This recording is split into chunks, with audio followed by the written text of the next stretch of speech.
10th great-grandson of John Alden, who was the beer barrel cooper on board the Mayflower.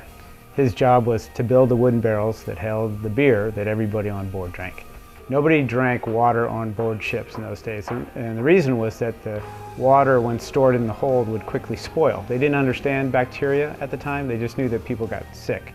So instead, they would drink beer. Beer was naturally preserved by alcohol and hops and would stay fresh throughout the voyage. So everybody drank beer, including the children.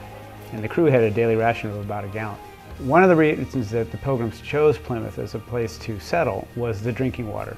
The town brook, they called a very sweet brook, and they described many delicate springs here. So the reason they chose Plymouth was for this terrific drinking water. Well, today we use that same terrific water in the beer that we make. The key ingredient to any beer is their water. It's the only thing that's unique to any brewery, and it's a real asset for us to have this fabulous drinking water to use in all of our beer. Mayflower Brewing Company was started in 2007 to celebrate the history of beer in Plymouth, and particularly beer with the Mayflower. We make 4 different beers year-round, and then we also make seasonal beers. All the beers, because of the brand, are English-styled beers to one degree or another. The process from the beginning starts with milling, where we take bags of malted barley. We send it through the mill, which will crack the kernels open, and then it goes up a screw auger into our grist case, which is just a holding case. From there, we mix it with hot water into the mash tun. That's now our mash. We let that sit for about a half hour.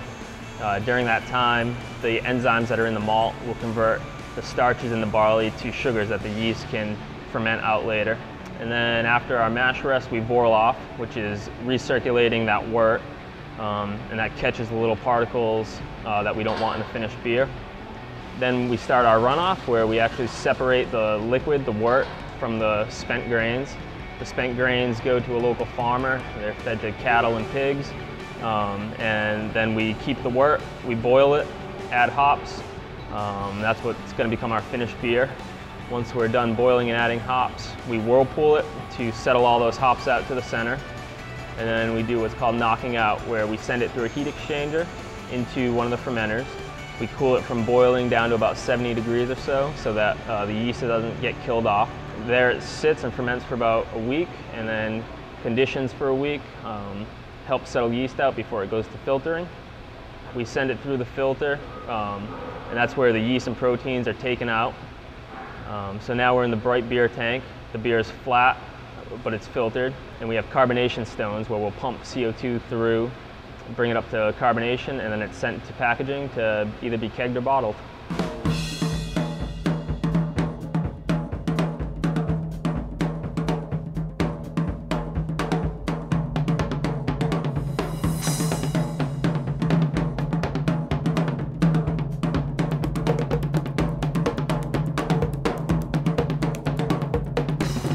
We are primarily a production facility, but we do have a tasting room, and we invite the public to come during our tour and tasting hours to visit us here, get a chance to try all the different beers that we make, and to get a chance to see the brewery and the brewery in action.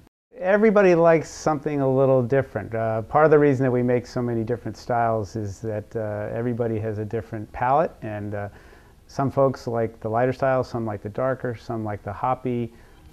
I like all of them, but not everybody does. So we're happy if you like just one. Just pick your favorite and have at it.